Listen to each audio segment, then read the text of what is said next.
When the past president of the American Academy of Dermatology asks for you to say more, you make a video.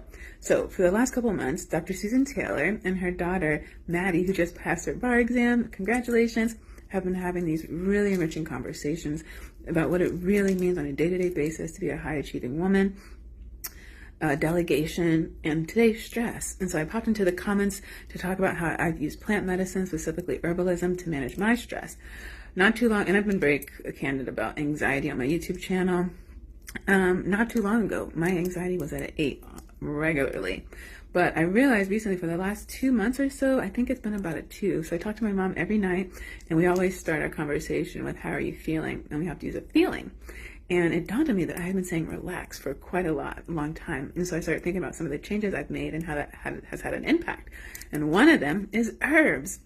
I have a holistic regimen, so the herbs are just part of that regimen. But I've been doing soursop for about 6 months now, and I really, I have to look into this, but I really think it's helped with my scalp, which I have seborrheic dermatitis, but I promise you, it has gone down significantly since we're doing soursop. If you know anything about it, let me know. Before we get into the ones for the nervous system, decalibrate the nervous system, help with anxiety and sleep, I just want to shout this one out real quick before I forget. The first herb I fell in love with was calendula, because it is all about the skin, stimulating collagen, helping heal wounds really quickly. So just want to shout that one out. Now, when it comes to herbalism, if you're new, the rule is always start with one herb and learn it one herb at a time. Consider plant medicine to be real medicine. It's the oldest and still most widely formed use of medicine. And it's real medicine, and it's slow medicine.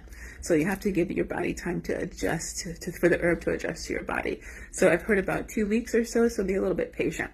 So let's start off with the heavy hitters. First, valerian root. It's been amazing. I don't have trouble sleeping. My problem is going to bed.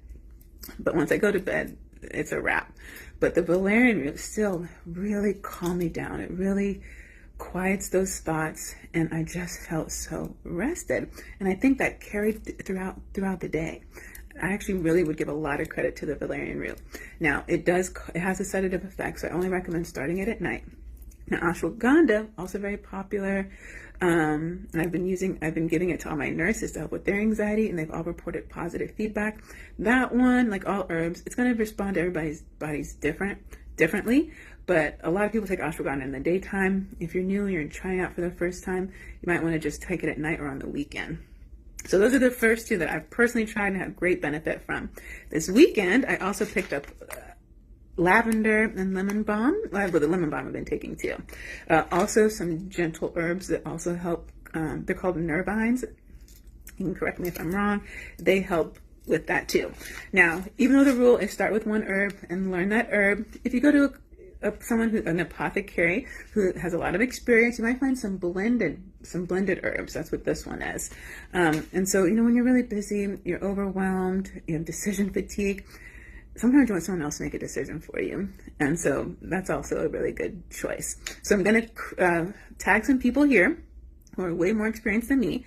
First, the power of sea moss in Houston. That's where I get my sea moss. I get the soursop sea moss. Moss Medicine. She's in school to become a clinical herbalist. We bought her herb-infused honey. It's called Be Mindful. And I swear, with the decrease in anxiety, which is now about a 2, and the recalibration of my nervous system, I think more clearly too. And I think the herbs in that honey have been insignificant. Even my mom's been taking it. She's 69. And I have seen a difference too. And then Willa Remedy. She is a clinical herbalist for about 16 years now. She makes tons of content on YouTube. Same with Moss Medicine. But I have given my money to Moss Medicine, Power of Sea Moss. And then this weekend, I gave it to Napoli Natural. They've been in business since 2018. Oh, yeah, that's them right there. And yeah, I gave them I bought all these herbs from them. So I'll have more updates soon. My favorite books, what I've learned on my YouTube channel soon. But thanks for the question, Dr. Taylor.